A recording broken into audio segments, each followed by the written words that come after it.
515 of the Pittsburgh Nerd Podcast. I'm Sean. And I'm Ian, and this is the only podcast that says... Fuck, it's hot. It is. It's April. Should not be 80 degrees in April. It is hot. This shit ain't right. I should not be thinking about putting my air conditioner in April. Like, I hold off. I try desperately hard to hold off until June. Yeah.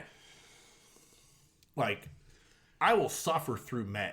Because May starts to get warm. Uh-huh. But, man, I'm seriously contemplating putting air conditioners in. Wow. That's brutal. You're ready. Well, I mean, the problem is, here's the biggest problem. Okay? Uh-huh.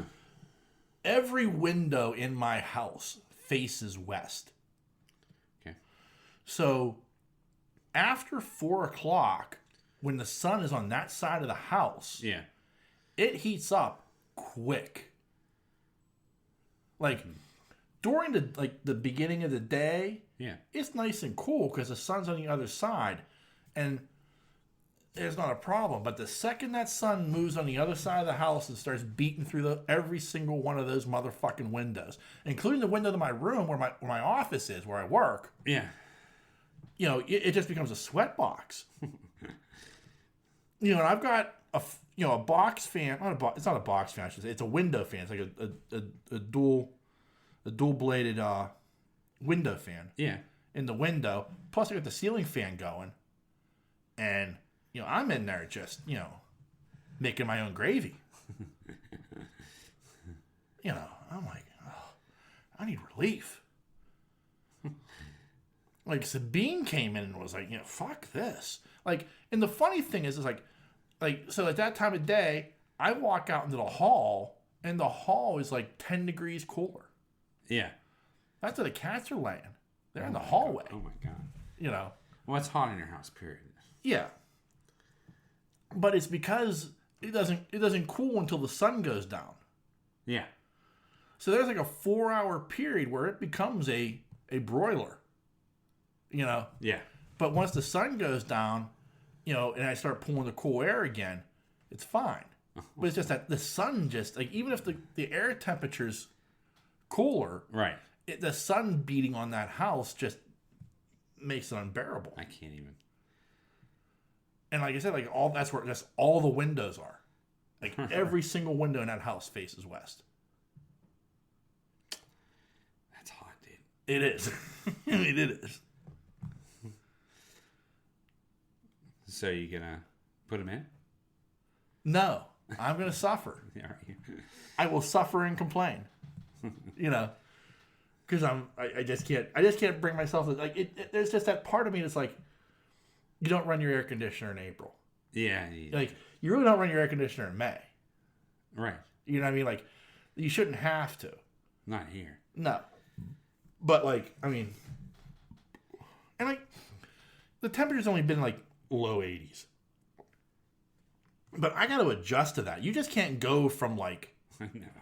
like, freezing temperatures to low 80s. Like, I'm a frog. Like, I have to, like, sit in the boil. Right. Like, the temperature has to rise slowly so I just accommodate to it. You know what I mean?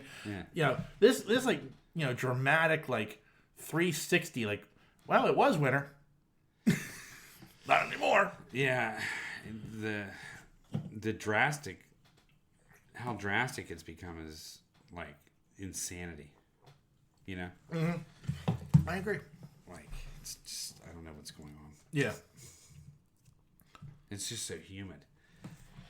But the other side of that, though, was, like, today, when I was out doing my grocery shopping and whatnot, I was 4 windows down jamming into some Loverboy. Nice. And I was annoying the people around me. I did not care. Really? Yeah. You were annoying them? Oh, yeah. Like, I actually watched one person roll up their window that I was, like, nearby. Nice. Yeah. Like, they were having none of my nonsense. Were you in McKeesport? No, I was on 48 in Monroeville. I went to the Monroeville Target. Get your pickup. Get my pickup. And then I shoot back down 48 to go to Giant Eagle. Oh, okay. Surprised you don't go to Aldi's. I have found, like, the stuff I buy, there's not that much of a savings. Okay. I mean, there can be. Like, but like some of the stuff I like, I used to buy, like, Giant Eagle brand, like, French fries or tater tots. Mm-hmm. Well, they're damn near the same price as Aldi's. They're comparable. Yeah. Now, right now, I have a thing where I am buying, like, Ore-Ida crispers so they crisp up a little bit more. They're a little bit more expensive. Not going to deny it. But it's worth spending the money for it, in my opinion. Giant Eagle's tots are pretty good. They are. They're very good. Yeah, I think they're... I'm telling you, I think I like them better than Ore-Ida. I think so, too. Like, I'm not going to deny that. Like, I love a good Giant Eagle tot. I mean, they're really good. They are. They're very shocking. Good. Yeah. Their French fries aren't bad. I've had them all. I've had McCain. I've had all the tots. Yeah. And Giant Eagle's tater tots are... pretty damn good. Damn near the best I've eaten. Yeah. Yeah. Yeah, so, like, but... like... it's just, like, from the standpoint of, like, the stuff I buy, like... it's so comparable in price. Like, the savings isn't big enough for me to make the jump. Yeah. And more importantly, I'm racking up those perk points. Uh-huh. So, like, I get, like real quick, I can rack up, like, $5-6 off of a... a gas purchase. Yeah. You know. So, that's why I do it. Like, I've put myself into that cycle. Yeah. You know what I mean? Yeah. So... speaking of tots, I went to Wahlburgers. Oh, okay. It's the first time. Yeah. You've been there? I never have. Nancy has. Yeah. It's all right. Yeah. I think it's... the tots were good. Yeah. And they have this coleslaw. It was really good. Yeah. But it's not like coleslaw. It's... the fuck was it? It's coleslaw, but it's not cabbage. It's I know you're gonna roll your eyes, but it was like Brussels sprouts and something else, maybe a little bit of kale in there. That sounds like some Boston bullshit. But it's mixed with like a honey mustard. Yeah. Oh, yeah, killer! I would have eaten that on pork barbecue any day of the week. I liked it better than coleslaw. Yeah. So I tasted that. I didn't get it, but I tasted it. And they brought out the burgers. And I got a double burger. Yeah. And I looked down and it's burger. Yeah. You know, it's not a Chili's burger. It's right. It's burger. But I was filled up. You right. know what I mean? It didn't taste like government cheese. I'm just telling you. It's a Big Mac burger. Yeah. Yeah. Nah, it was a little bit thicker. Yeah. But, yeah, in essence. I didn't taste the government cheese in there. It just tasted like cheese to me. I don't know what government cheese they had, but it didn't taste like government cheese. Because that's one of their selling points. Yeah. It's government cheese on there. Yeah. You know? Well, the government cheese I remember didn't fucking melt. Yeah, right. You could put that thing in the fucking Cary furnace. That shit wasn't melting. Anyway. So, but it was good. I mean, I'm not going to deny it. Yeah. I had some chicken. I was pretty impressed by the appetizer. I got a they were just like chicken strips. Yeah. But they were in a chili lime sauce. Yeah. Which I like that. I like that sauce. And damn, they brought me damn near eight chicken strips out on this thing. Wow. That's a lot for an appetizer. Yeah. It was only like $8 or something like that. So I thought that was a pretty good deal. So it wasn't bad. I mean, for a whole party of us, right?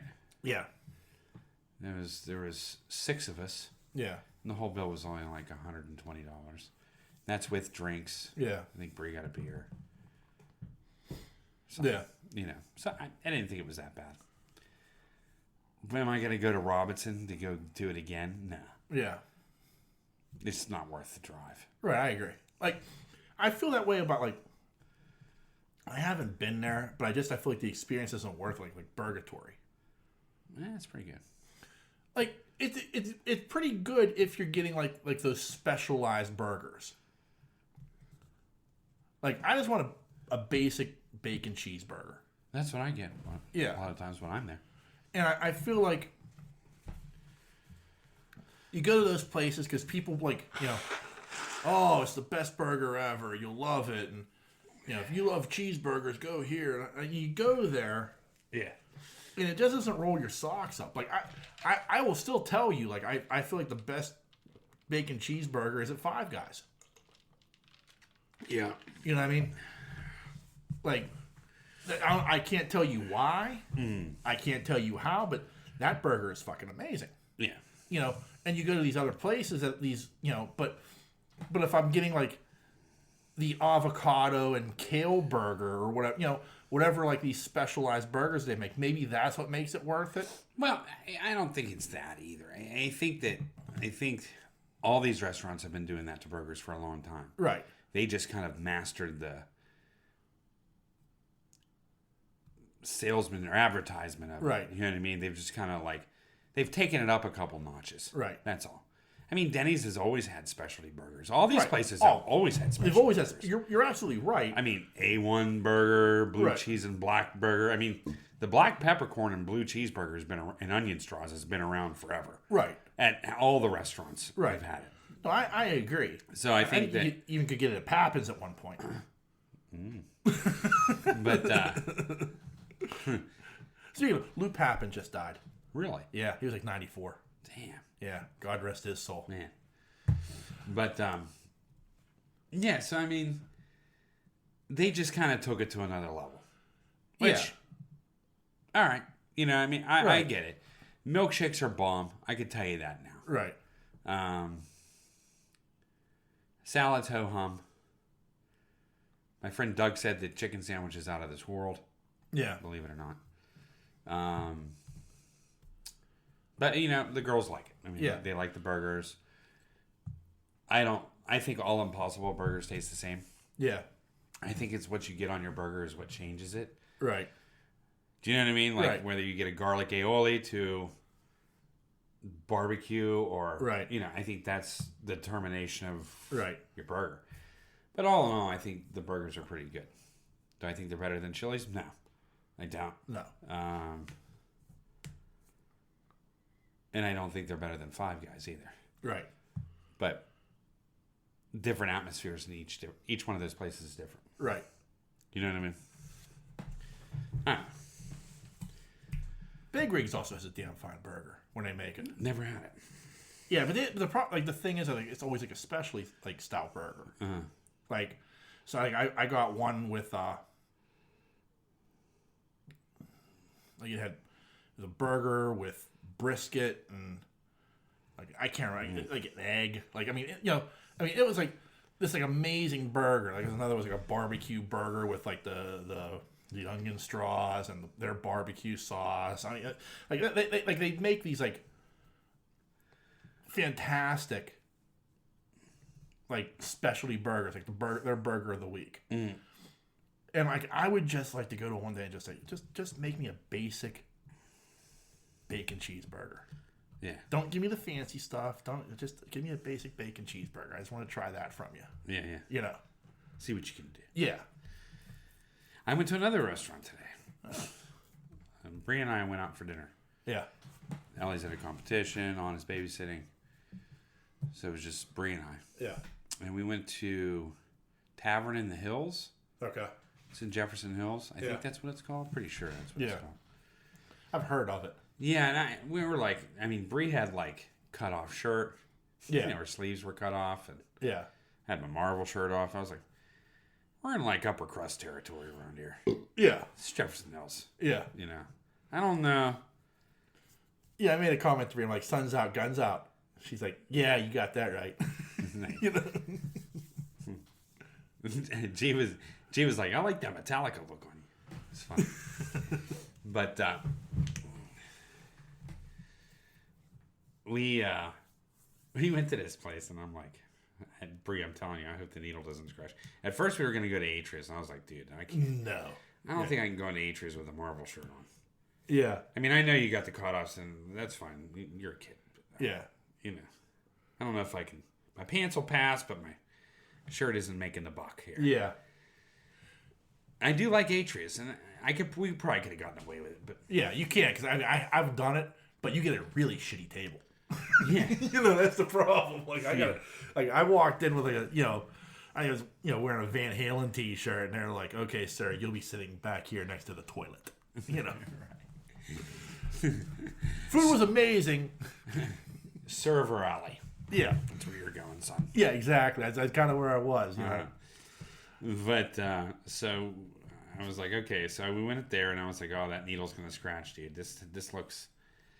This looks sketchy as hell. It's not sketchy. It just looks upper crust. I mean, Yeah. like, they have canopies. Yeah, I mean, yeah, and we walk in there, and it was like completely normal people. Dude, Yeah. my waiter had a Steelers shirt and jeans on. yeah, Yeah, it was like completely like Yeah. hometown, right at home. yeah. Sat down and had one of the best meals I've ever had in my life. Nice. Got beer cheese pretzels. Ooh. Very good. Yeah. The beer cheese was excellent. Yeah. Brie even had a martini. Well. Yeah. La-ti-da. She didn't like it. She wasn't a real big fan of the vodka. She likes Kahlua and cream and all Yeah. that stuff, but the vodka she wasn't too crazy about. Yeah. It was just too strong. Yeah. And and I had there was all these different choices. They have different sandwiches and Yeah. a couple meals, and then what I really liked about it is they had like 3 or 4 different kinds of chef specials you could pick from. Yeah. Which I really like a place that has chef specials. Yeah. That means I know that chef's in the kitchen. Yeah. Do you know what I mean? Yeah, I know what you mean. He's pre-made his stuff for the day. That's what he's serving. Right. And they had like a 16-ounce ribeye Yeah. with sautéed mushrooms and onions, Yeah. baked potato and asparagus. Comes with a side salad for like $28. Right. That kind of thing. Another thing was like balsamic salmon or some shit. I don't Yeah. know. And I was like, damn. Then they had, the server didn't tell us this, but they had street corn nachos. I'm like, man, sign me up, man. This place is awesome. Yeah. I learned about that later. So we got the beer cheese pretzels. Brie got an open-faced roast beef sandwich Right. with French fries. French fries were fresh cut, Nice. which Yeah. I always appreciate, especially when you're eating in Yeah. at a place, Yeah. because they don't hold up if you take them out. Yeah. So they're nice and crispy. Yeah. Open face on Texas toast. Yeah. Grilled Texas toast. Yeah. Wasn't just like a piece of bread like they Yeah. did at King's. You know what I mean? Yeah. This was a grilled piece of Texas toast. Yeah. She said it was amazing. I tasted the pot roast. It melted in your mouth. Oh, that's good. There wasn't a lot of fat in it at all. Yeah. It all had been rendered. Yeah. So I mean, it was just this pure roast beef and its juice. I mean, like, Yeah. Oh, that's magnificent. oh man, Yeah. and the price on it was $10.99, Yeah. and she got a plate of food. Yeah. Okay. So I went with a pea dip or prime rib dip.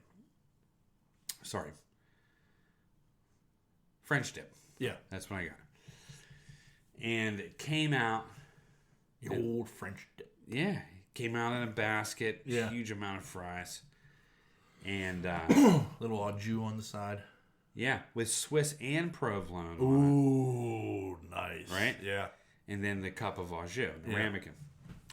And I was like, and I thought, because they kept featuring, like when you look it up online, it says they had like their onion soup. And what a lot of places do is they sub in the onion soup for the jus. Yeah. I have seen that, and that's bullshit. It is, but I mean, there's a lot of places that do that. Right. They did not. This was pure au jus. Oh. You could see the little bit of the grease Yeah. bubbles on top. Oh. It was real au jus. Yeah. I don't know if it was taken from the pot roast. I Yeah. don't care. Yeah. That shit was like mother's gravy. Yeah. I mean, Yeah. it was just good. Yeah. But the thing that made the entire meal for me, I mean, the steak on it was good. It was tender. I never took a bite and was like, Yeah. you know what I mean? Like, the steak was perfectly cooked Yeah. on there.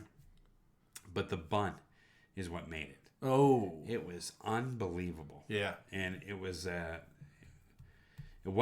perfectly cooked. Right. Like it was just hard enough on the outside. Like a nice crust. A nice little crust, not bad. But it was still kind of doughy on the inside. Yeah. And every time I took a bite of this sandwich, I felt like I was eating a steak and cheese stick. It was unbelievable. Nice. I mean, it was the perfect bite every time I bit into this sandwich. So I have to give them like 5 stars, man. Nice. I couldn't believe. Yeah. Like, I couldn't believe that the food was that good. Yeah. So next time I'm going to go get the special. Yeah. But I wanted to start off on something. And they say they have phenomenal burgers, but I just ate a burger. I didn't want a burger. Yeah. You know? But I'm telling you, the bun was what made it. It was perfect. Yeah. Every single bite was perfect on that sandwich. Yeah. Right? It's very rare you come across something like that. No, I agree. Man, was it good. Cool. And that was a little more expensive. I couldn't believe that was a little more expensive than that was $13.99. Right. But I mean, it was sandwich, Foot long. not quite a foot, but I mean, it was 10 inches. 2 different types of cheeses. Yeah. You know, the basket of fries. Right. So I didn't mind it. If it's good food, I'll pay for it. Yeah. Oh, yeah. And this was good eats. Yeah. I'm telling you. I agree. I'm right there with you, my friend. Yep. That's all I got. Yeah. I've been enjoying, potato salad. Are you still eating that?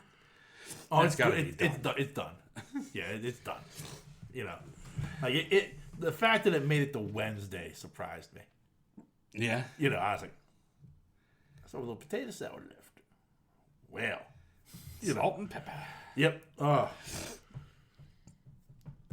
So that was just, that's what you wait for.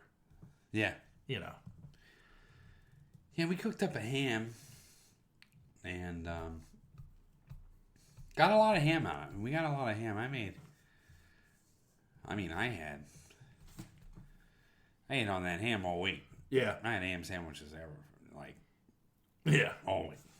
And I made omelets one day Yeah. out of the ham. And I had more ham left over. They did something with the ham. Yeah. The leftovers, and then I saved a big old honking bone, and I left meat on it on purpose, Yeah. for soup or whatever they want to make it for. Yeah. Even green beans, whatever. Yeah. But I ended up buying this ham for $20. Well, that's not bad.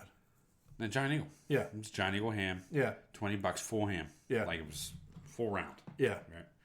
It's a huge ham. Yeah. And originally I was going to get a spiral. Yeah. 'Cause that's what we usually get. Yeah. And the spiral hams are so fucking expensive. They are. Yeah. Like, they were not that expensive last year. No. I'm telling you. Because I bought them last year. Right.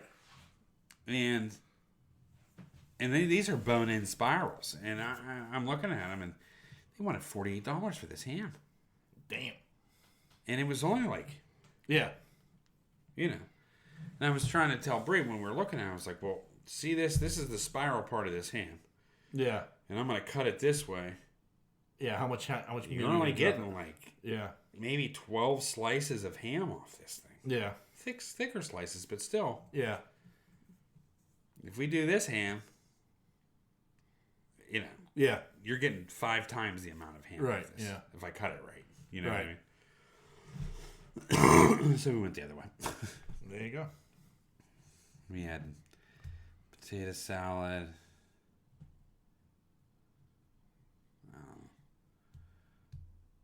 Can't remember what else we had. Yeah. It's just so humdrum. I never liked Easter. I like ham. And I like ham and I like potato salad. I mean, they did make potato salad, but it's Yeah. still not. yeah, it's not It's that not potato. the same. Yeah. It's not that potato salad. But No offense. no offense, but It's just not that potato salad. yeah. And it's one of those things too, like, there are like certain things I just like look forward to, like I look forward like because you only get like potato salad like twice a year. Yeah. Easter and Christmas. That's when you get the potato salad. So that's a big deal to me. Right. Deviled eggs. I love a good deviled egg. I think the most amazing. I can eat deviled eggs. Yeah. I mean. Yeah. It's a no-brainer. Exactly. I just find it amazing that I can, if I sat down and I could probably eat 10 to 12 deviled eggs in one sitting. Yeah, exactly. Easy. Yeah. It's disgusting to even think about. It is. It's like, 5 to 6 eggs. Yeah, I don't know how. If I made 6 eggs in a skillet, I would have a hard time finishing 6 eggs. Right. But for some reason, when it's a deviled egg, just slurp them down like oysters. Yeah. I don't know why, but I fucking love deviled eggs. Oh, yeah. They're just the best. They are. They're amazing. I know. So we did have deviled eggs. And we make them out of the Easter eggs. Yeah. They dye their eggs and stuff. Yeah. And then they put them in the carton. Yeah. And then we just... That's cool. And then we just use the Easter eggs that we dyed. Yeah. As our deviled eggs. Yeah. You know what I mean? That's cool. But, yeah. It was Easter.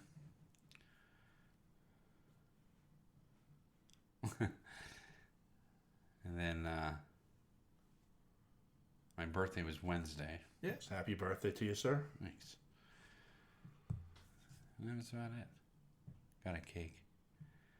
Nice. And something else on, but I can't. Yeah.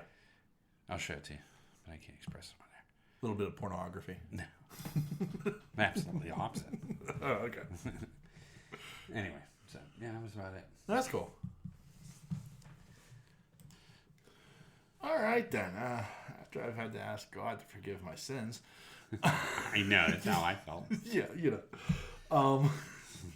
the ultimate inside joke there. Let's get right to brass tacks here. Let's start with The Manalorian. Yeah. Talk about a rebound episode. Yeah, thank God. Yeah. Like, I know a lot of people have kind of been upset with this season. I haven't. I've enjoyed it, except for that last episode. Like, that last episode, I was like, oh, that's a stinker. Yeah. But this is a fantastic episode. Yeah, I thought it was really good. Yeah, there's nothing I can say about it. It was just a great episode. Yeah. Yeah. Loved it. I mean, and there were like little moments. Like, I mean, that moment where Din is kind of like, to Bo-Katan, like, you've proven to me that you are honorable and worthy, and I'm here with you until the bitter end. Yeah. Like, that was like a badass moment to me. Yeah, yeah. Because again, Bo-Katan's a very interesting character. Yeah. Like, as you watch the Clone Wars and you get in the Rebels, like, all the Mandalorian stuff that she's involved with, like, a lot of it is like she's always thought she was on the side of right. Yeah. Like, even when she wasn't, she thought she was. Mm. And so, like, to me, it was interesting. It's been interesting to watch her, like, all these years later as, like, this person who's, like, I'm not familiar with as far as, like, questioning herself. Yeah. And, like, even, like, when she, like, confessed, like, I did surrender. Yeah. Like, the reason Moff Gideon has the Darksaber is because I surrendered. And this is what happened, and he lied to me. This is all my fault. Yeah. Like her fessing up to that, like, I was like, wow. Yeah, yeah. And, like, there was a lot of, like, really good, like, Bo-Katan moments. Like, and, like, I know I fanboy out, but, like, I like the character. I like the fact that the character is played by Katie Sackhoff. Mm-hmm. You know, because I like Katie Sackhoff. If you go back to Battlestar Galactica and her as Starbuck, like, she's amazing. Like, so, like, I really like her as an actress. And so, like, I know she voiced the character in Clone Wars and in Rebels, so, like, to have her, like, actually portray the character in real life, I love. Mm-hmm. And I love how she's playing the character. Yeah. You know what I mean? Like, so, like, I'm going, like, especially this season, because she's been in every episode. She's been a co-star. I've really gone on a journey with that character that I really liked anyway. Yeah. And it's been interesting to see, and I'm intrigued to see how this season ends. Right. You know, and like, everything went down, like, with, like, you know, Moff Gideon and the Beskar, like, you know, he's mining Beskar still, and you know, creating his own Legion of Troopers with the Beskar armor, and like even like at the beginning, like the whole Shadow Council, like, and I know like for you it meant nothing, but that Captain Pelion, he's from the books. Yeah. So again, like I'm like geeking out. Yeah. You know, and Hux, that was, you know, General Hux's dad. Nice. You know, so like they're like two characters. One's a Legends character, and one's another like a character, you know, like, oh, I know what your kid's gonna do. You know, like there's a lot of interesting stuff that's like in play, and like even like Gideon, like, you know, question like, where is Thawne? Yeah. You know, like you keep telling me he's coming, but nobody knows anything about him. Yeah. You know, I think you're full of shit. You know, so like there's a lot of like interesting stuff that's like kind of taking place here, and like, and even like when Gideon took off his helmet and he had like the horns on the helmet, kind of like a Maul. Yeah, I was like, oh shit, you motherfucker. You know. Yeah. There was a lot of good stuff in that episode, like that I was just like, and then fucking Paz Vizsla, that shit at the end, like, I mean, his gun was glowing. Badass. Like, that was so badass. And he's just kicking and then the Praetorian Guard showed up. Yeah. Oh, that was so awesome. Like even like the beginning of the episode, I'm like, oh, they mentioned the Praetorian Guard. Oh shit. Okay. Mm-hmm. I mean, and they come and they're just like, you know, you motherfucker. Boom. I'm like, oh shit. Yeah. Enough of your madness. Yeah. Oh. That was such a solid, like, not even like, just a fantastic episode that I was just like, oh, I gotta hear more. I gotta see more. Yeah. Where's this gonna go? Yeah, it was good. Yeah. Definitely good. Well, I mean, some of it you don't know. So, like, I'm intrigued to hear, like, your thoughts about it. Like, where are you, like, with all of this? Like, especially, like, the Mandalorian culture and stuff, because you really don't know it like I do. No, I mean, I find it very interesting. I like, they've done a pretty good job explaining things. Yeah. I think that there's two sects and, you know. Right. Trying to combine the two, and her struggles and trying to get the two together, and right, fighting on the ship, and, you know, all that shit. It's pretty good. Yeah. You know what I mean? I love how that was a trap. Yeah. And I like how they show the inner workings of it too. I love when they show TIE fighters in holding position. Yeah. I love that. Yeah. I think that's the neatest thing. They're like bats in a cave. Yeah. Do you know what I mean? Oh, like, yeah. Yeah, it's so wicked. You know, and some of the shots that I like that kind of stuff. Yeah. You know, I find that intriguing. Like, yeah, when you see a fleet of TIEs, and it's like, oh, man, that's wicked. You know? So, yeah, I love it. I was sad when he died because I like that character. Yeah. You know? But I loved how she used that Darksaber to get her out of there. Yeah. I mean, she knew what she was doing. Right. So, yeah, I find it very interesting.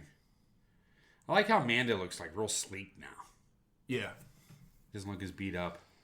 Yeah. Kind of shines a little bit. I'm sure they designed it that way. Right. I didn't even mind Baby Yoda or Grogu in the IG-88 module. At first, I was like, oh, here we go. Nah, but it worked. It did. Like, that moment, like, you talk about the fight on the ship between Paz Vizsla and Axis Wolves. Yeah. And when he came in and he broke him up, you're like, no. I'm like, okay. I'm there. Yeah, it's kind of like, it gave him kind of like a communication piece, too, without being, like, too detailed in communication. Yeah. I loved when they were walking through the market, and he was like, yes. And Mando's like, yeah, This is not working for me. This is bullshit.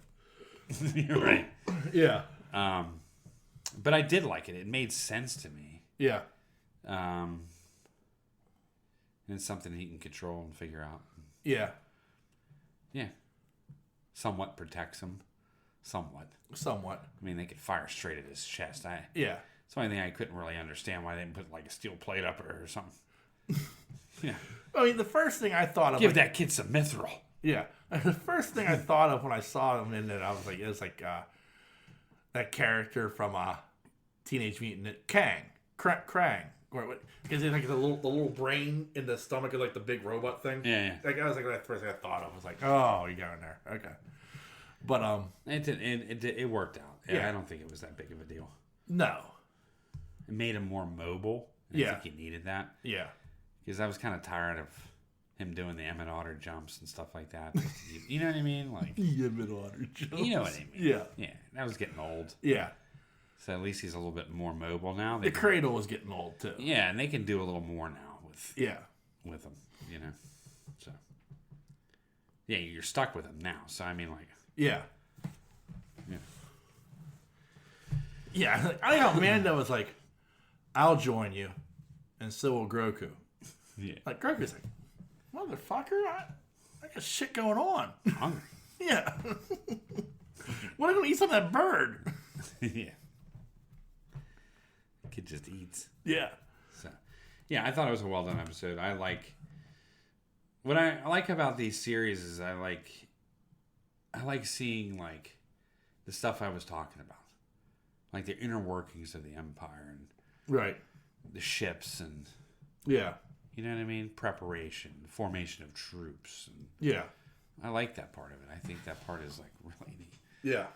I don't know why that attracts me from the main story, you know what I mean, as opposed to the main story. I mean, I like the main story, yeah. Right. But when, you know, you see this world, this underworld underneath what you thought was gone, nobody was there. And now the Empire's setting shop up. Well, like, here's the thing, and it's the thing I find interesting, is like, because everybody's like, well, who ratted out the Mandalorians? Like, that they were there even. Yeah. And to me, it's like, well, if it was anybody, it was those motherfuckers on that boat. Yeah. Like, how could they be on Mandalore and not know Gideon was doing what he was doing? Yeah. Like, I find that shady. Yeah. You know?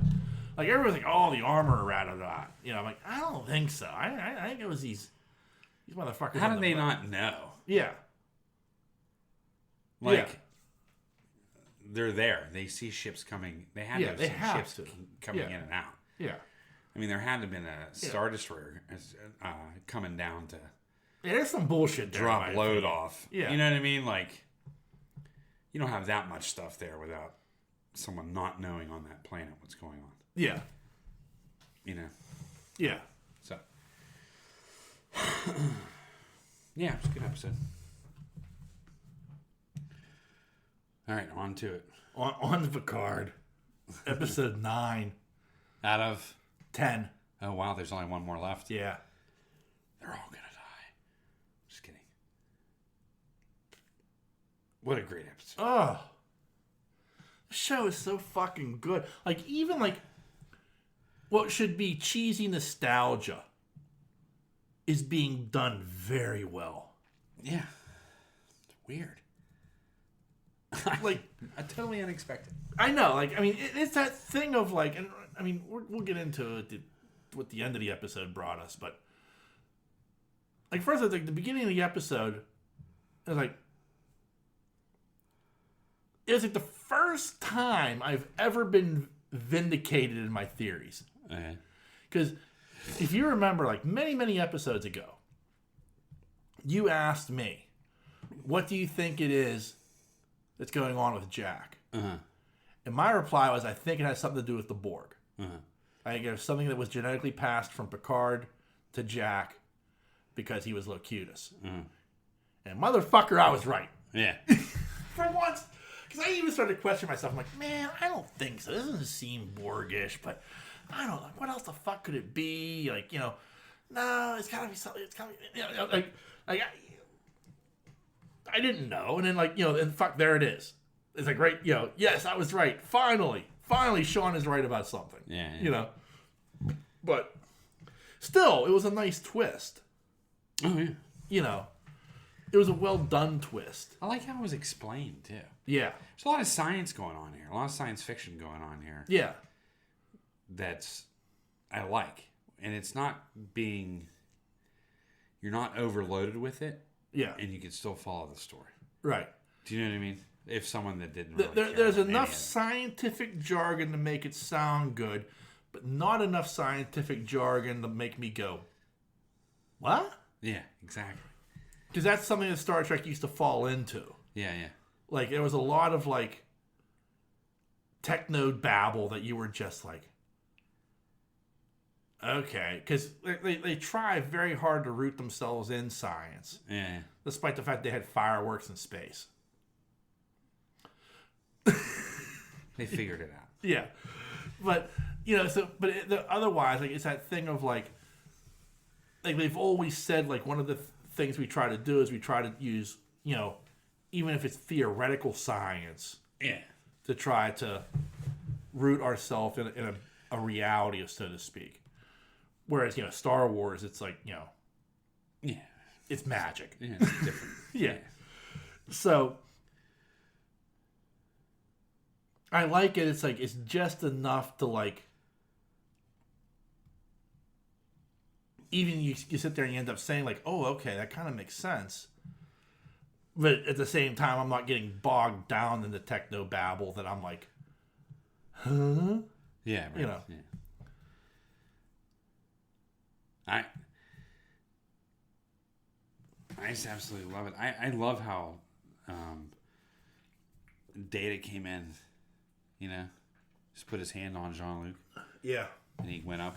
Yeah. You know, I mean, it's little stuff like that that just really sells it for me. Because now he feels. Right. Do you know what I mean? Yeah. He kind of understands.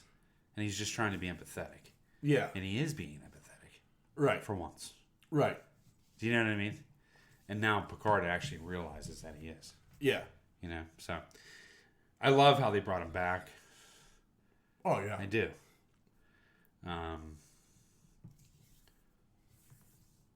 Because I like the character. As weird as that sounds. Well, I mean, Data was always an interesting character. Right. From the standpoint that he was, you know, the boy who wanted to be... Sure. The wooden boy who wanted to be real. Yeah. You know what I mean? Yeah. Like, his story was always Pinocchio. Yeah. And they played on that really well at certain times. And other times, like, I mean, they played on it really well in First Contact. Yeah. You know what I mean? Like, that was, like, a really, like giving him the sensation of real skin and everything. I was like, oh, fuck, that's, you know. That was badass. Yeah. And she was like... Yeah. Like to him, you know? It focused in on his follicles. Yeah. Yeah, it was... The hair standing up and everything. that was like, great. oh, yeah. Like, so, like... She was great. She was, yeah. Alice Krieg as the Borg Queen was amazing. Yeah. But, so there was, like, stuff like that. Like, but they've always, like... That's always kind of been his through line. Right. Over the years. So, now here you are. He is, in many ways, a real boy now. Yeah. You know? And he's, like, completed because, like, you know... lore is part of them and B4 is part of them. Like it's not just Data in there. It's this mix of Right. 4 different personalities, but Data's the dominant one. Yeah. You know, so like, you're right. It's that was really well done. Like, because again, it's like that. Like, oh, here's this old chestnut. You know, like Yeah, but it wasn't. It was different this time. but it was well done. Is the point? Like, you could have completely screwed this up. Yeah. Like it's like that thing of like every bit along the way of like nostalgia that you've tapped into, starting with like Worf showing up. Like you could have screwed every little bit of that nostalgia up, Right. but you didn't. Yeah. You know what I mean? Like you've done it. That's the thing. Like this show has been propelled in many ways by nostalgia, Right. more than seasons 1 or 2. Right. But it has handled that nostalgia really, really well. Yeah. Up to and including, which should have been the ultimate eye-rolling moment of like, oh, I can't. When they unveiled the Enterprise D, Oh yeah. even I was just like, there she is. Yeah. Wicked. And like the explanation like made sense because it was like I always assumed like they wouldn't have left the saucer section behind on that planet. Right. You know, it would have been salvaged. Yeah. Now, what they would have done with it, I don't know. But like when Jordan's like, yeah, I got the saucer section because of the prime, we couldn't leave it there because of the prime directive, and The engines are from somewhere else. Yeah, the USS Syracuse. Yeah. I'm like, oh, okay, yeah, that makes sense. I'm with you there. Yeah. So that was kind of a neat reveal. And that would be something Geordi would tinker with. Yeah. That's something he would do. Yeah. Exactly. That's right up his alley. Yeah. You know what I mean? Yeah. So, and why wouldn't he? He spent years upon that ship. Yeah. Why wouldn't he bring his home back to life again? Exactly. Yeah. And all the others were there. Yeah. Even the Klingon. The Bird of Prey. Was there. The HMS Bounty. The Enterprise A. Yeah. The Voyager. I mean, there was some. Yeah. The NX-01 was there. I love how Worf was like, "That's not my fault." Yeah. Yeah. Which makes me wonder, so what did happen to the E? Yeah. Yeah. That's funny. That's funny shit. Yeah. But, yeah. And you think it'd be corny too, but then they lightened it up again. They went on the ship, and, it's all kind of like goofy love and this, that, and the other, and Picard busts out the, I always liked the carpet. Like to break that. You know what I mean? It's a good line because it meant a lot in a sense that I know it was kind of a corny line, but it also broke up that. Yeah. Oh, I'm so in love. We're back on home. And you know what I mean? And he just breaks it. Yeah.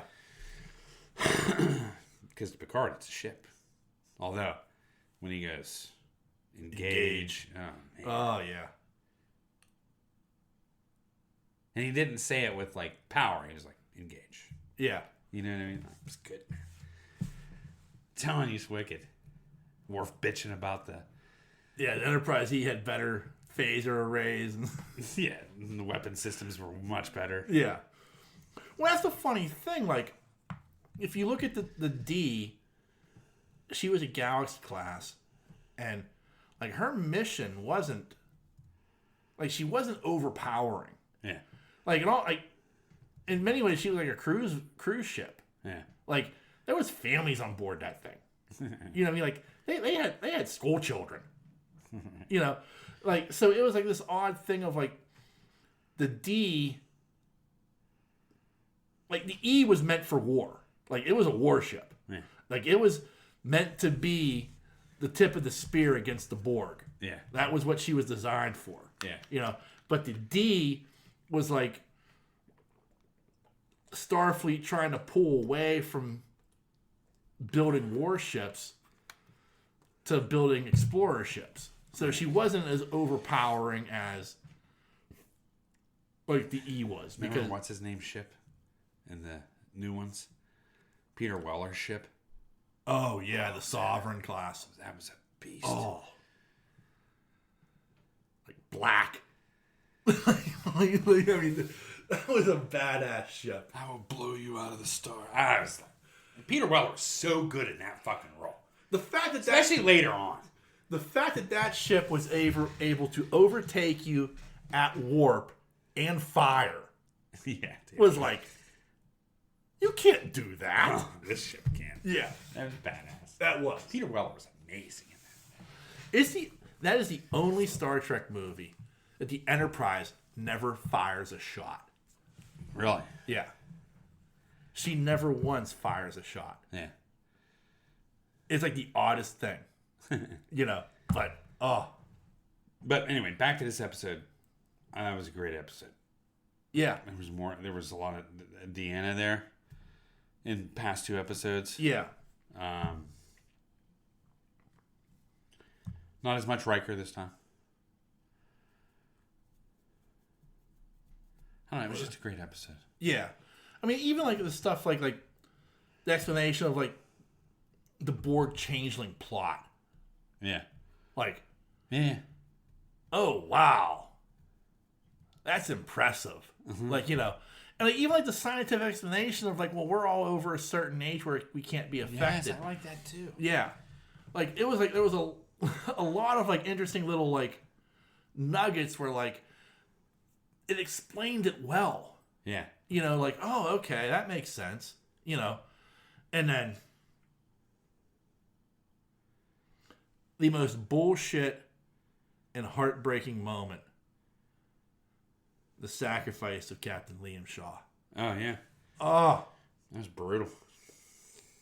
I was like, but it makes sense. Like, he got to be the guy who said, you go. I'm staying. Yeah, yeah. You know what I mean? Like that was his repaying to that officer back at the Battle of Wharf 384, where that officer told him, yeah, you get on the escape pod. Yeah, yeah. Like, I had no right. Yeah, yeah. I did what I was told, though. I got on the escape pod because he told me to. So that was like his way of like repaying that guy from all those years ago. Like, I'll make the sacrifice. Get the fuck out of here. And then like at the end, when he gives that, like, the ship is yours, Commander 7 of 9. I was like, motherfucker. Motherfucker. This guy, I need you to be on a TV show, damn it. You can't die. Who's alive at this time? Is Janeway here? She is, yeah.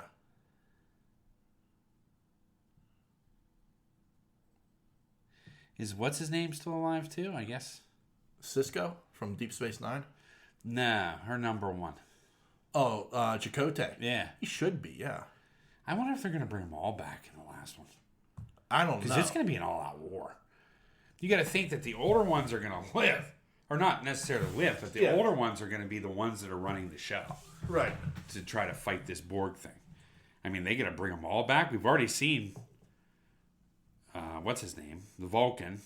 Right, but he was a changeling.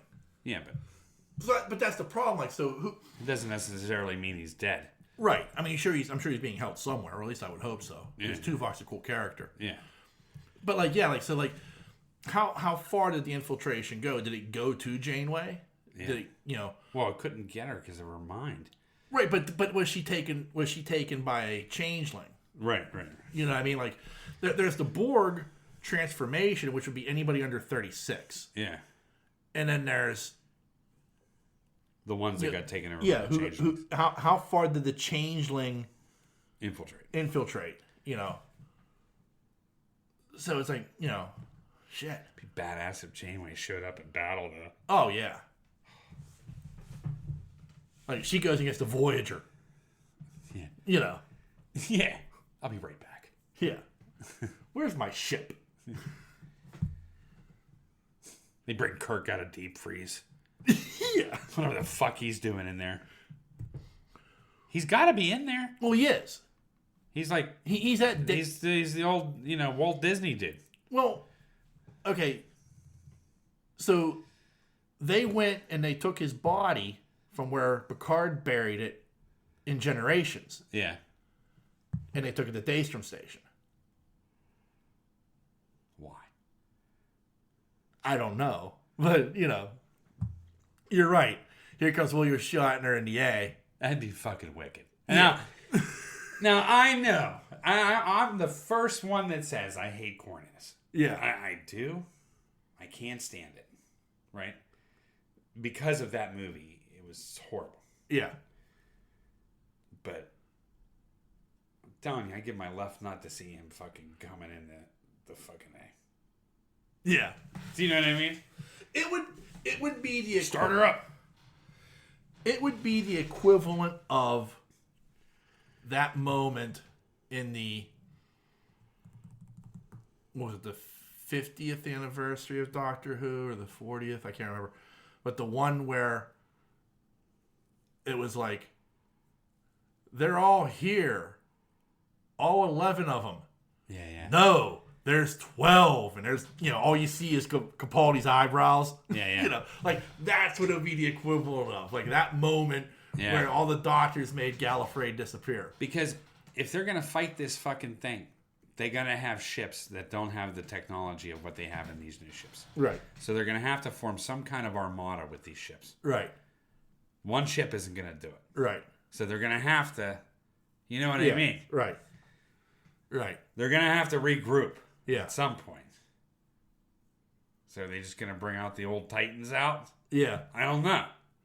I'm okay with it, though. But like honestly, my problem though is like, okay, like the Voyager, like she's at least one generation behind, probably. Yeah. Like just like the D. The D is like one generation behind. So she might be able to stand up in a fight. Yeah. Like the A. Oh. The A is like 5 generations behind at this point. It's a battering ram. I mean, don't get me wrong.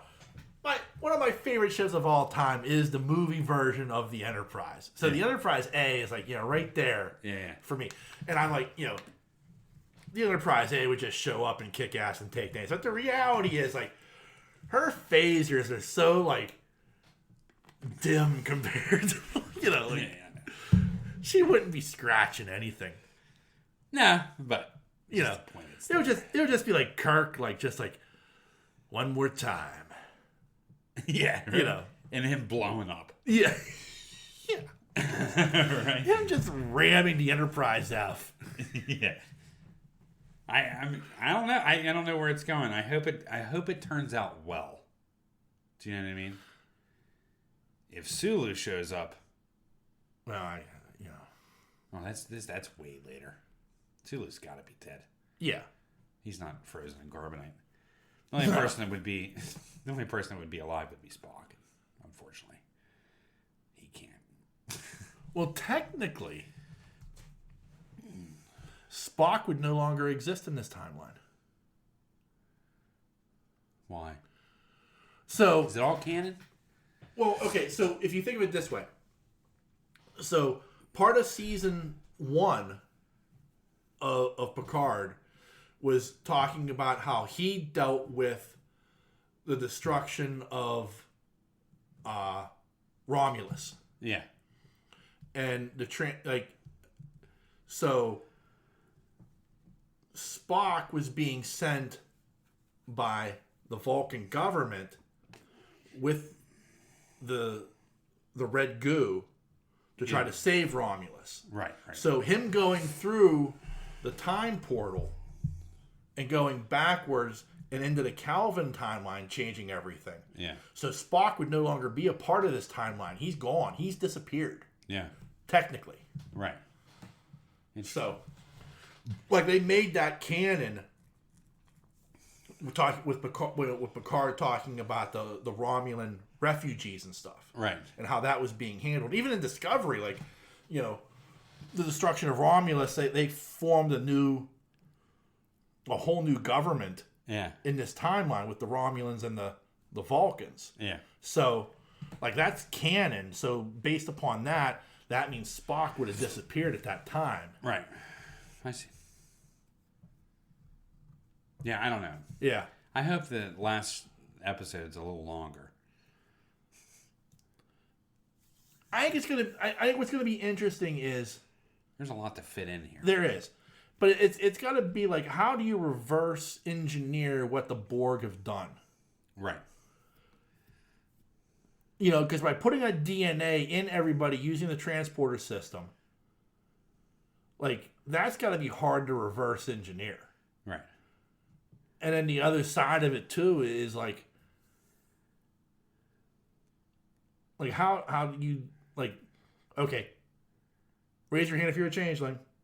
Yeah. You know what I mean? Yeah, like, yeah. So like, there's a lot of interesting stuff that's in play here. Plus, I mean, you got to like, it's not just like taking back taking back Starfleet, which is like a huge to do if you really think about it. Yeah. But like, you've also got like Jack.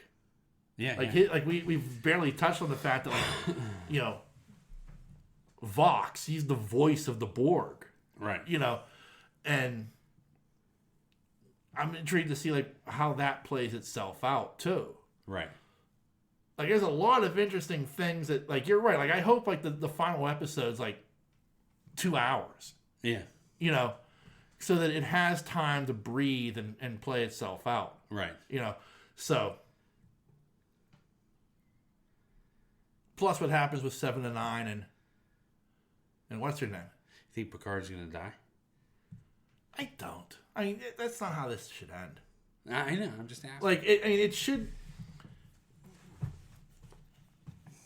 Like, I have this feeling it's going to end in that, you know, they're all on the bridge of the battered D, you know, and,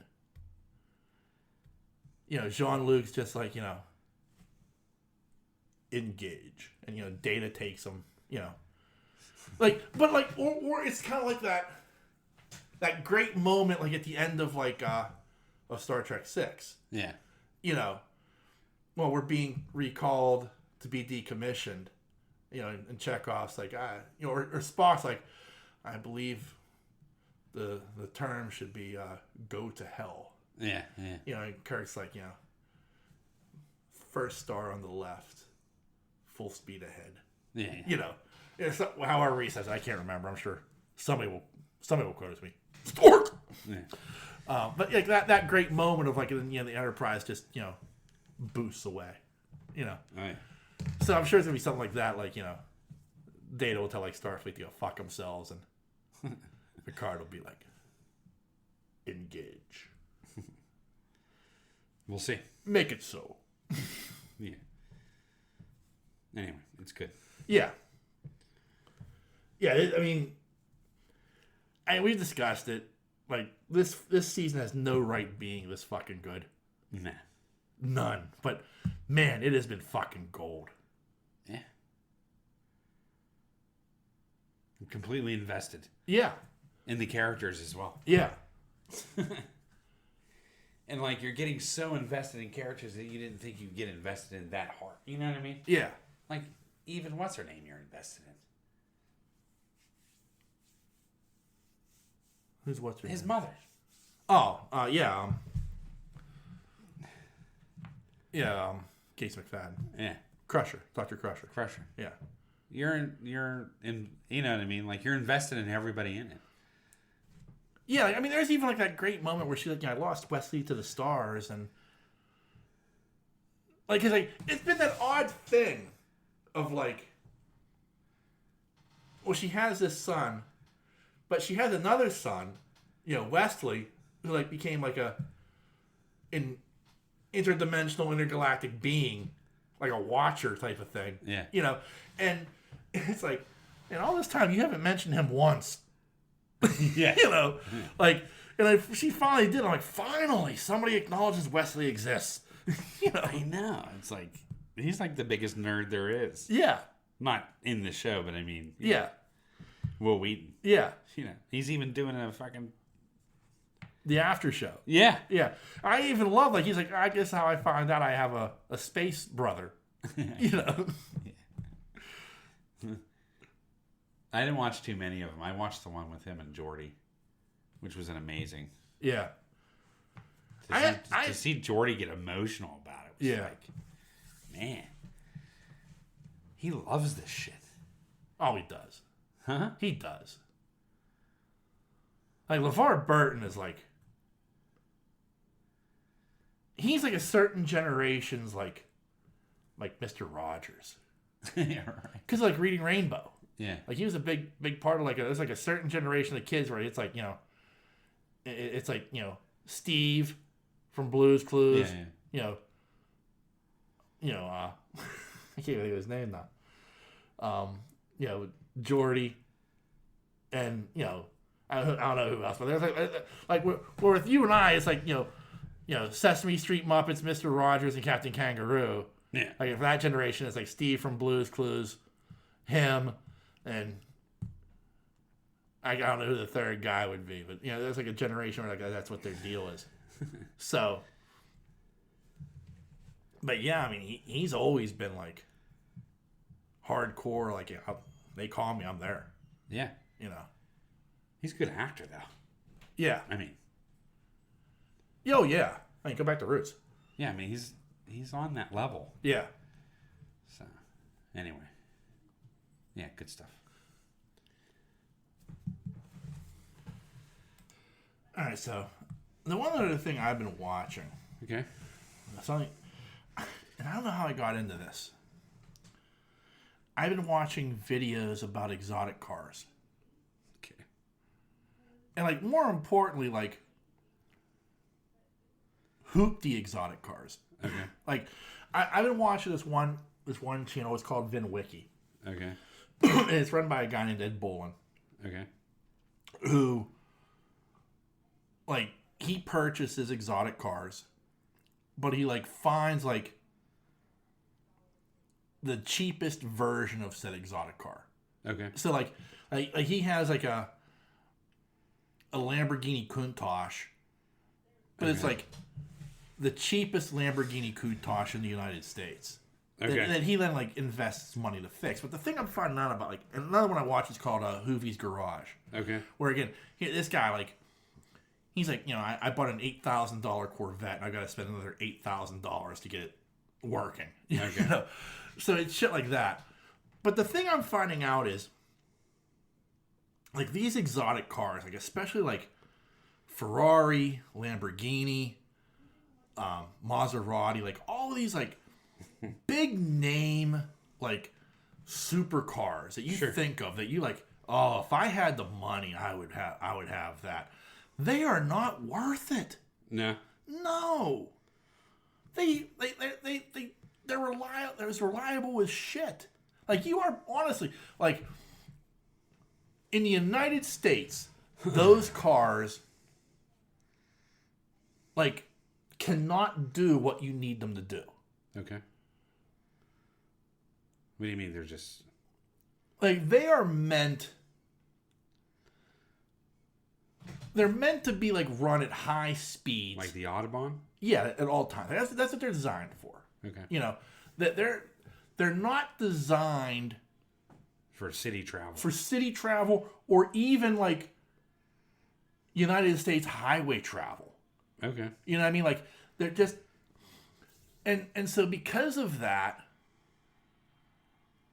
like, I'm seeing these cars and they're like, oh, it only has 60,000 miles and one original owner and the title's clean and all this stuff. But, you know, you get under the hood and like, I need to replace, like, you know, this, and this. And since these are all Lamborghini only parts, like, it's going to cost just for the parts $5,000. Oh my God.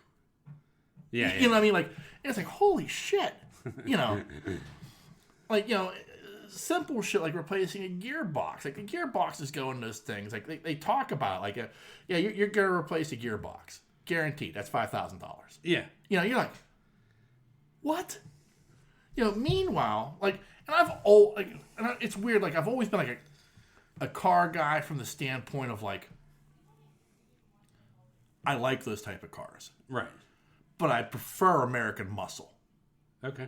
You know what I mean? Like, yeah. Like, you know, you give me like a 69 Dodge Charger, you give me the 77 Trans Am. Right. You know, you give me a Shelby Cobra Mustang. I don't care what the fuck year it is.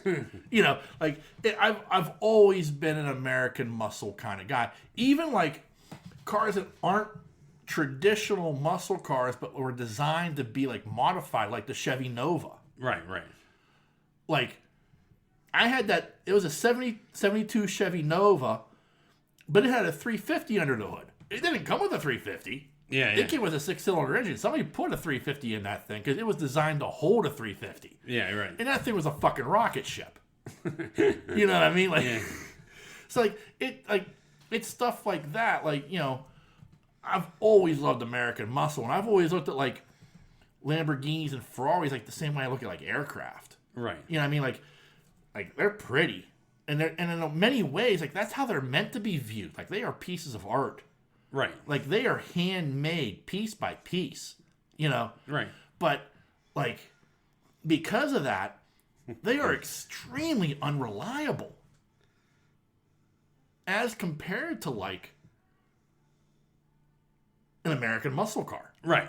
It's just the difference is, like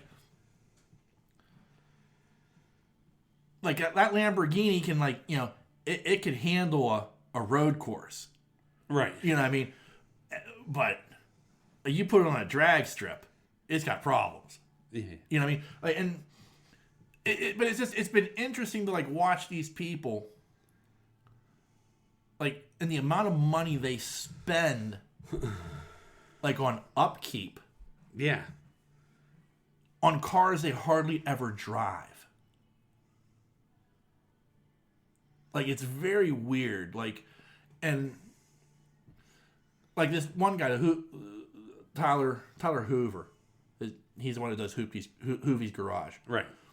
Like, he bought a Porsche 911 that had to go in for he took it to Porsche for an inspection.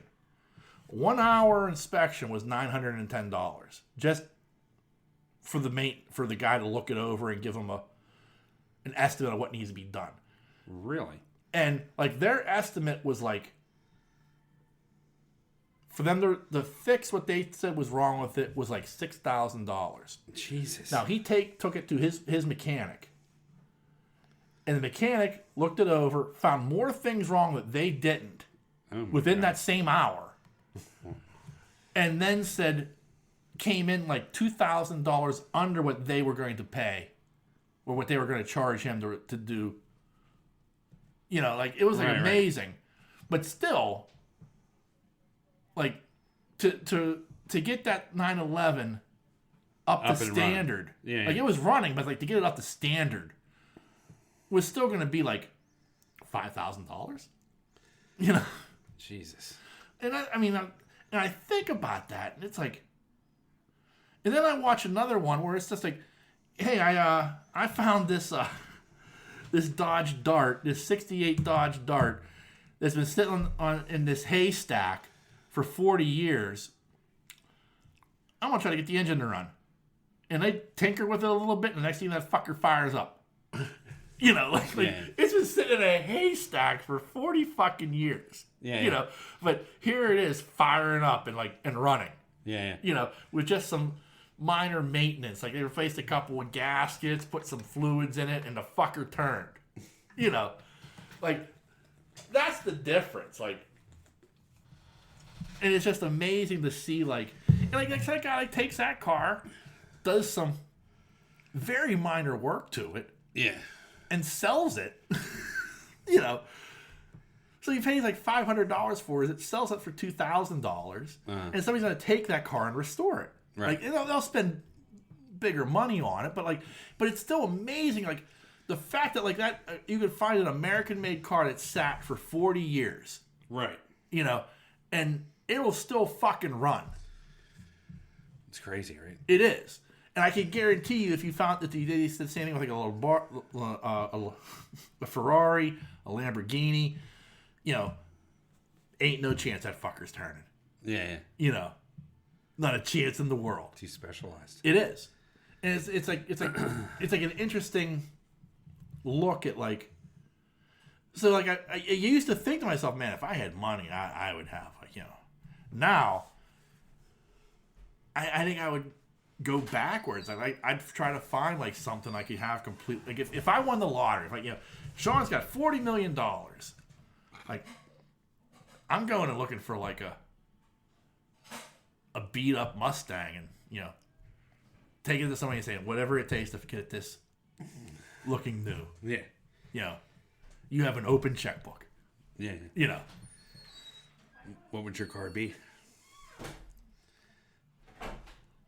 I mean, I think first and foremost, I would want the Bandit, the '77 Trans Am with the screaming chicken on the hood. Yeah. I mean, don't get me wrong, that car handles like a fucking brick. Yeah.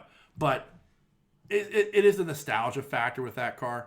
But I think, in all honesty, like if I could have, like, I would love to have like a Shelby GT Cobra. Yeah? Yeah, oh. I mean, those things are just ridiculous. Because, I mean, you're taking the Mustang.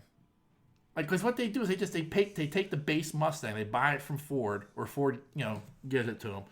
And then they completely modify it. They change out the engine, put in a bigger engine, they give it more horsepower.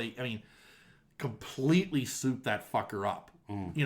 And now you've gone from having like a really cool car to having like a fucking killer. Yeah. You know what I mean? Like, oh, I mean, and they're just so bad. I mean, they even sound badass. Like there's a sound to a car like that like, I'm not talking about like, you're putting in glass packs or something. There's just a sound that engine makes that you just go, oh yeah. Oh yeah. Yeah. I don't know why. That's just good shit to me. Cool.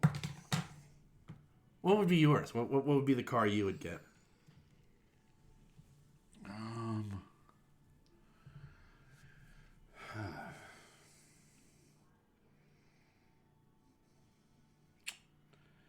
Guess a semi truck. No, I'm just kidding. Yeah. But Peter built red with a white stripe on the side. Right.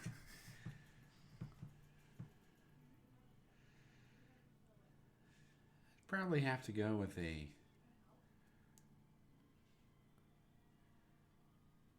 Probably a 69, 70 Chevelle Super Sport. Ooh, yeah. I mean, that's probably what I would get. Yeah. In all honesty. You know. Yeah. It's just a badass fucking car. Yeah. I've always liked the Chevelle. You know what I mean? Oh, yeah. Nova's a great car too, but it's light. Yeah. So it's the lightest of that line. Yeah. Of Chevelle, Camaro, and Nova. Yeah. Which makes it quicker. Yeah, It's I mean, fast. Yeah, I mean, like I said, The Super Sport. Yeah. Is very fast. Oh yeah, I mean, I've been in a Super Sport. Yeah. That is very fast. Doug's brother used to have an SS. Yeah. And that thing was like, I've never been in a car where my head kicks back like that in my life. But that, like, the Nova was the first car that was designed for, like, it was like the stock engine wasn't meant to be in there. Yeah. Like, it was designed for you to modify that It was big car. in there. Yeah. Like, there was a lot of room underneath that hood. Yeah. And, it had a six-cylinder engine that was, like, It was looked very tiny in it. It was very lightweight. Yeah. Compared to the Chevelle. Yeah. Camaro was in the middle. You know what I mean? Like, the Chevelle's the heaviest one Yeah. they made, but it packed a punch. Chevelle's a badass ride. It'd have to be black, too. It'd have to be. Yeah. Anyway. Also, probably like a 79 Monte Carlo SS. You should just go with the Grand National. Yeah. I mean, if you're going to... I mean, I know. There's something about the Monte Carlo, though. Yeah, I know. But that Grand National was Yeah. badass ride. Yeah. My... even as a kid, I always liked... I was lucky, because Doug's brothers were always fixing up cars. Yeah. They had Chevelles and Yeah. Novas and, you know, these old ass, big, powerful fucking trucks. Yeah. From, Yeah. old. Yeah. Which I always thought were the coolest, But the car that I always liked for some reason, they never had in there, was I've always liked the Stingray Corvette. Yeah. It's always been one of my... As a kid, I liked it. Yeah. You know what I mean? So I'd have to get a Stingray. That's the OG. I love the Stingray Corvette. Yeah. It's just badass looking. I guess the OG, like, the original gangster of... Yeah, just like how it's streamlined. Yeah. It was like... has an edge to it. Yeah. You know what I mean? Oh, yeah. Especially like the Speed 60... racer-ish Yeah, type. like the 60s Corvettes. Yeah. And you get it like in like that turquoise blue. Yeah. Yeah. Oh, it's badass. It is. I always loved that car as a kid. Yeah. I probably saw it in a Bond film originally. Probably. Yeah. But I just love that ride. Neighbor had one. Yeah. Mm-hmm. I always thought it was the neatest car. Anyway. I mean, my dad had that. I don't know what it had under the hood. But he had that Oldsmobile Cutlass Supreme Sports Coupe. the one of those primer black. Mm-hmm. Oh. That was a beast. He called it the Bear. Yeah. I mean, that thing ran. It did. I remember when I was 12. And my dad took me down. He had to take some stuff down to Glassport Field because he was the athletic trainer for the Little League football team. And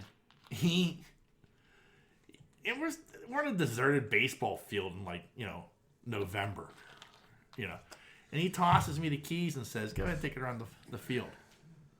I'm like, "Oh my God, this is it. This is my moment," and you turn the key, and that engine just rumbled. Mm-hmm. Like it rumbled like something like a bear. Mm-hmm.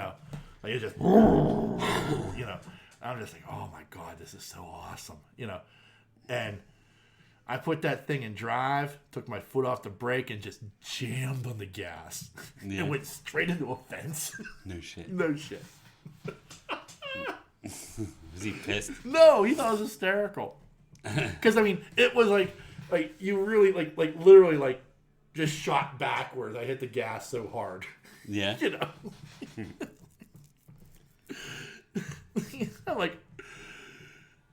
I immediately put my foot on the gas, put it in park, and my dad just laughed. Because I didn't do any damage to the car. Right. But I've never felt power like that before or since.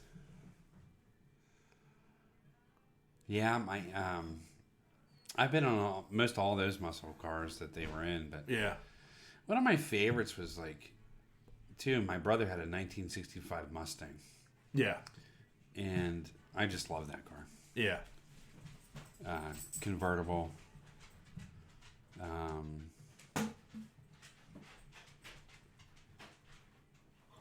just love the way it smelled. I know that sounds odd. No, it but doesn't. The way the leather smelled. Yeah. You know what I mean? Yeah. This red leather. This badass fucking ride. Yeah. And that thing had some power to it. Yeah. That was a badass fucking car. Yeah. Yeah, I'll never forget that car. He let me drive it in a farm field when I was 10. Yeah. I think we put books underneath me. Just remember, as memory serves. I know I drove it in that field, but that was one of the first cars I drove. And then the other car, as weird as this is going to sound, on that farm, they probably let me drive it just because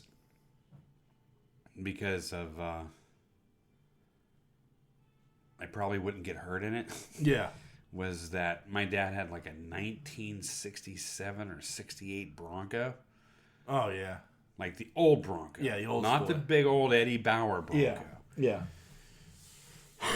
This was the Not orange with white top and man, was it powerful. kind of what they tried to recreate with the latest Bronco and failed Just miserably. failed. Yeah.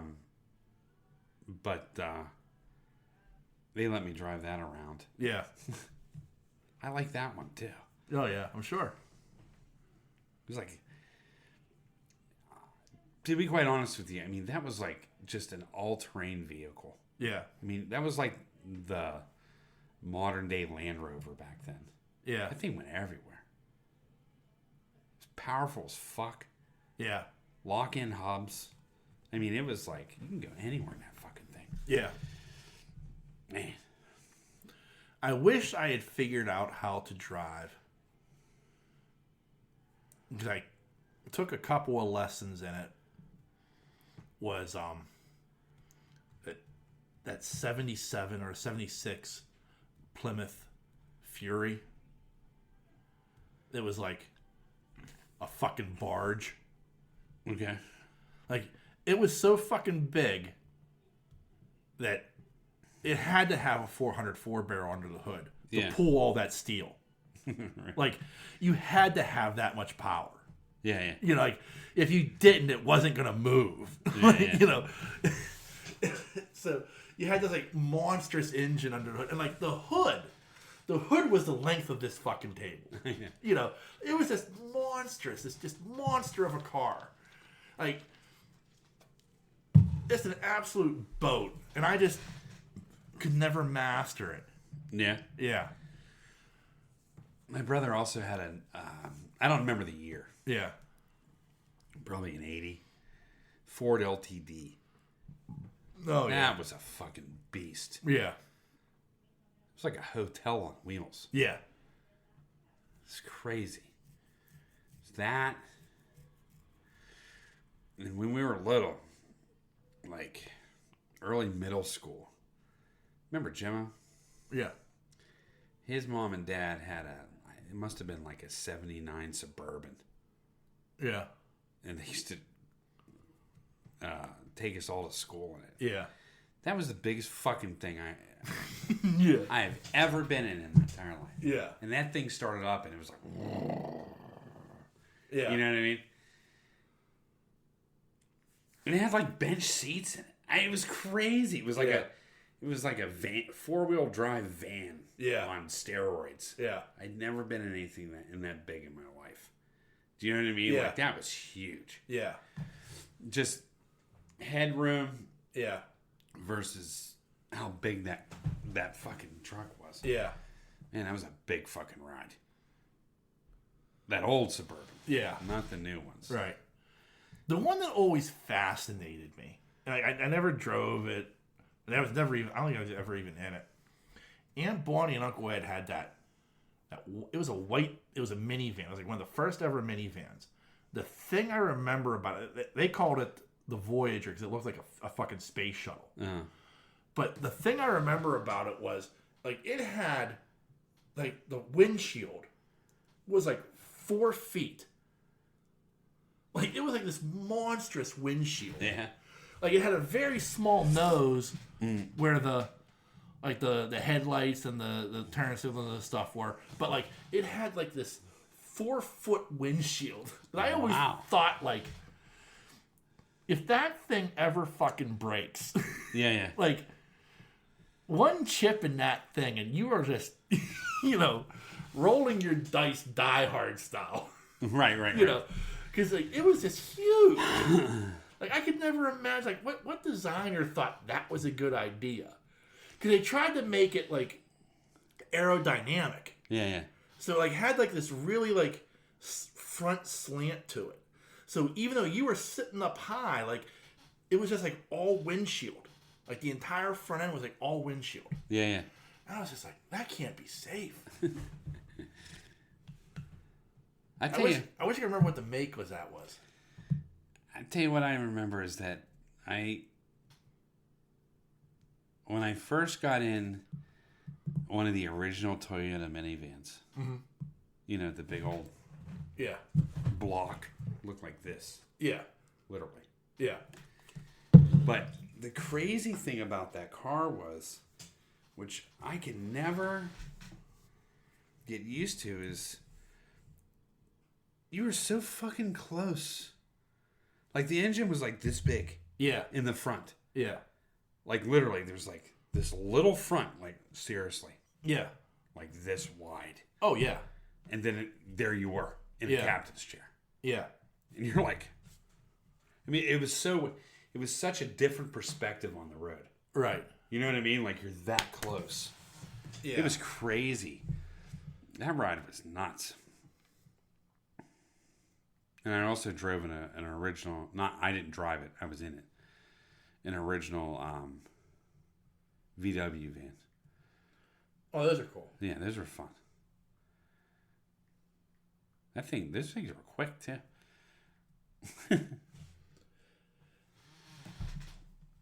I'm trying to find.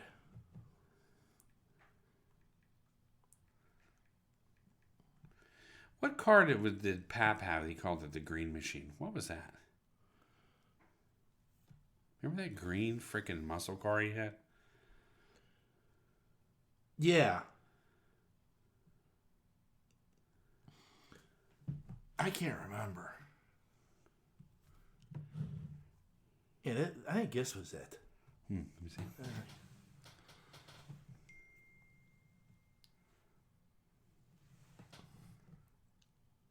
Look at that windshield. Is that Plymouth? Yeah. Huh. Yeah, I don't remember that car. Yeah, I do. I thought it was just odd looking. Yeah, I don't remember that at all. But I mean, right, and like the thing I remember, like just thinking, like that windshield is massive. It was an Oldsmobile, Yeah. not a Plymouth, an Oldsmobile. Yeah, just the oddest thing. So, all right. Well, anything to add to the proceedings there, sir? No, I'm good, man. All right, well, remember there are a number of different ways you can reach out and touch us. You can send us an email, and that email address is pittsburghnerd@yahoo.com. You can also find us on Facebook and Twitter. Just search Pittsburgh Nerd Podcast. We're very, very easy to find. And lastly, we're also a member of a number of podcasting networks. You can find us on the Tangent Bound Network, the Weeby Geeks Network, and the Pod Breed Network. Just give them a Google search, and you'll find all the other great podcasts they have to offer. And lastly, as always, I want to thank you, dear listener, for taking the time to check us out each and every week. I can't thank you enough for that, and neither can Ian. Yeah. So be a friend, tell a friend if you know somebody who would enjoy our hijinks and or shenanigans. And on that note, the dreamer has awakened. Peace.